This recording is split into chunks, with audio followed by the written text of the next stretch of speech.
También hoy hablando de mercados, Alberto Iturralde, responsable de operativa DAX. Alberto, muy buenas tardes. Muy buenas tardes. Bueno, Alberto, hoy el mercado, el S&P 500 concretamente, fijándose en los 5.000, parece que todavía no ha conseguido alcanzarlos en todo el día. No sé si lo conseguiremos. En cualquier caso, es un nivel simbólico y entiendo que a nivel técnico tampoco tiene demasiada importancia porque seguirían siendo máximos históricos. Pero cuéntanos tú también un poco cómo estás viendo este movimiento, este número, esta cifra de 5.000 puntos y cómo estás viendo cómo se están moviendo los índices americanos. Tienes razón en todo lo que has dicho. Es un nivel simbólico, no es un soporte ni una resistencia técnica necesariamente, porque el S&P 500 estaría marcando nuevos máximos. Sin embargo, tiene mucha importancia. Cuando el sistema financiero quiere realizar una acción, necesita un catalizador. Por ejemplo, si los bancos de inversión quisieran vender títulos de una manera más masiva de lo habitual, necesitarían que los pequeños inversores acudieran a la bolsa, en tropel a poder ser, para llevar a cabo ventas sin que los títulos desciendan mucho en su precio por las ventas de esos bancos de inversión dentro del sistema financiero. ¿Y cuál es uno de los catalizadores más habituales? Pues uno de los catalizadores más habituales es el nivel psicológico de los, pongamos en este caso, 5.000. Como lo será si algún día el S&P 500 llega a 10.000. Es decir, que cuando se produce ese tipo de situaciones debemos tener mucho cuidado porque quizás el índice S&P 500 llega a marcar y a cerrar por encima de 5.000 y al día siguiente nos encontramos con todos los periódicos diciéndonos que el S&P 500 supera 5.000. Eso lleva a comprar al mercado a muchas personas que estaban mirando los toros desde la barrera. Hay un problema añadido, porque el profesional de bolsa podría pensar, bueno, es que el futuro del S&P 500 ya ha superado los 5.000. Fijaos, aquí tenéis el gráfico, está ahora mismo en 5.010 y de hecho ayer cerraba por encima de 5.000. Sin embargo, el futuro no es una referencia para el inversor habitual. El futuro es una referencia muy profesionalizada. El S&P 500 índice sí lo es. Así es que cuidado. Si cuando el S&P 500 cierre por encima de 5.000, que es muy probable, ayer marcaba 4.999,89. Si miramos ese gráfico, está justo donde pone la flecha, está justo ahí a unas milésimas de llegar.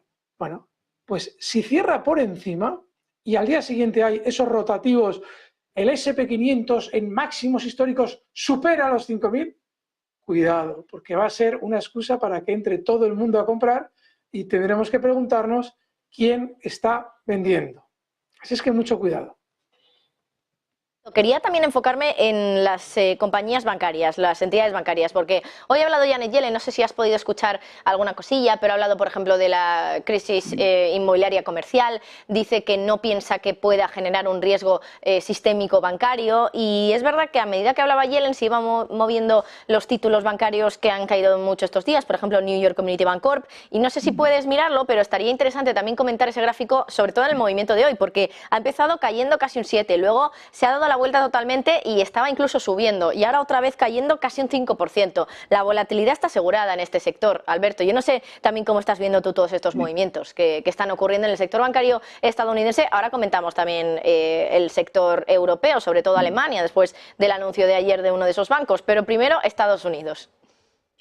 Si esta conversación la hubiéramos mantenido hace 11 meses, en marzo, cuando se producía esa crisis de los bancos californianos, estaríamos haciéndolo en otro tono, mucho más tremendista y mucho más salido probablemente de la realidad bursátil. ¿Por qué?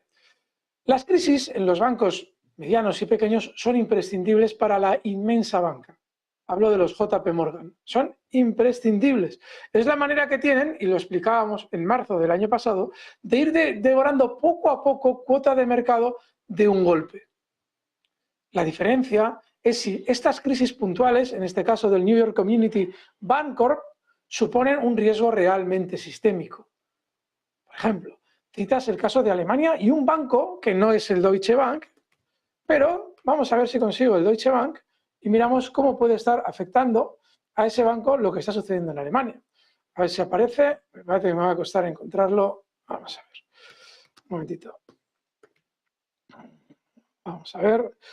No lo consigo encontrar con facilidad. El Deutsche Bank y la banca Alemania llevan mucho tiempo con problemas. Aquí está. Y es probable que durante las próximas semanas, viendo, de hecho, fijaos, lo que ha sucedido en las últimas sesiones, el Deutsche Bank está cayendo con mucha fuerza. En España el BBV está marcando nuevos máximos históricos. Bueno, pues es normal que esos bancos que tienen una trayectoria bajista, digo Deutsche Bank concretamente, desde hace muchos años, pues tenga un comportamiento peor que los demás. Pero eso no supone ningún riesgo sistémico. Es decir, supone que obviamente dentro del mundo de la deuda desenfrenada en el que vivimos, va a haber muchos bancos que sufran. Tiene que ver con que si Powell en su día, durante el año 21, te decía que la inflación era un fenómeno temporal y que no iban a subir los tipos de interés y todo el mundo se lo cree, pues no pasa nada. Los bancos adoptan decisiones a X años vista, luego suben los tipos de interés a una velocidad brutal y se nos rompen los remaches. Bueno, pues simplemente es que somos tontos si hacemos caso a lo que dice Powell. Pero nada nuevo bajo el sol. Nada que un banco normal, como un Santander y un BBV, que en España son oligarquía y hacen y quitan leyes, le vaya a afectar. Nada que a esos bancos les vaya a afectar. Con lo cual, sí, es muy interesante en el plano informativo lo que está pasando allí, pero son bancos residuales. Imagínate, cuando pasaba Credit Suisse es un nombre súper conocido, o lo era, cada vez menos. Bueno, pero Credit Suisse, su gráfico ya te decía que tenía problemas. Tú miras el gráfico de Citi y lo mismo. Es que un día imagínate que Citi tiene problemas. Pues sí, tiene problemas. Su gráfico lo decía. Son cosas que son esperables y no son sistémicas. Alberto, citabas también el caso de Alemania y quería preguntarte más en concreto sobre ello, porque has hablado de Deutsche Bank y ayer otro de los bancos alemanes avisaba de que tenía que aumentar provisiones por lo que estaba pasando en el inmobiliario comercial estadounidense. De hecho, decía que se avecina la mayor crisis inmobiliaria desde la crisis financiera de 2008, que esto ya es raro, ¿no?, que haya un banco que salga a hacer una afirmación de esta importancia, porque es verdad que hemos visto que otros bancos dicen, no, citan la debilidad del sector inmobiliario comercial, pero nunca nadie ha sido tan concreto.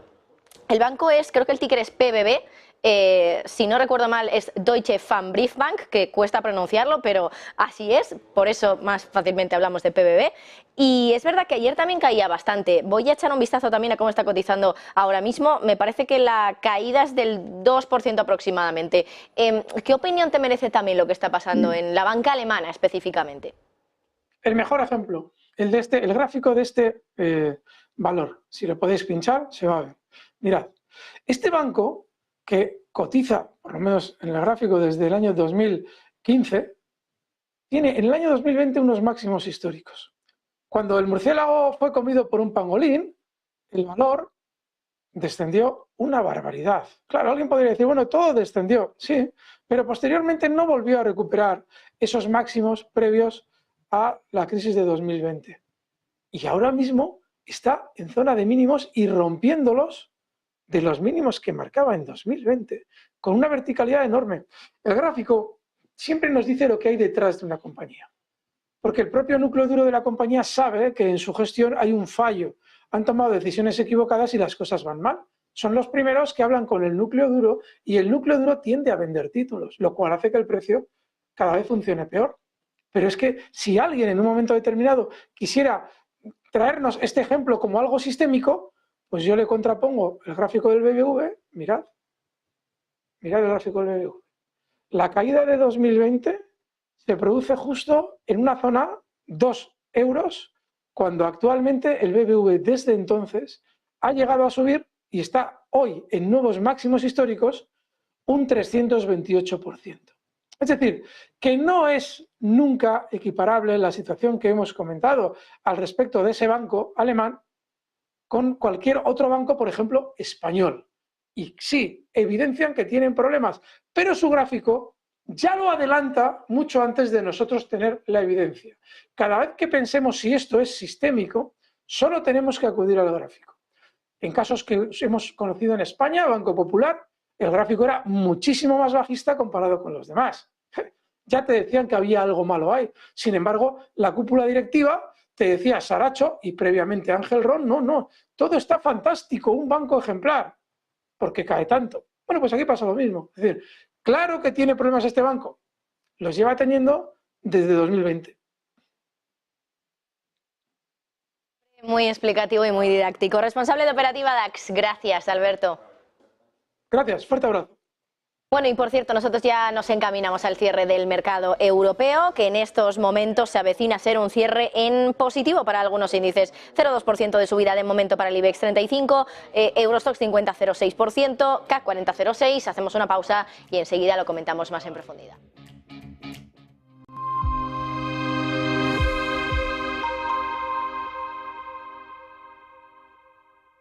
Ya sé que los premios no lo son todo,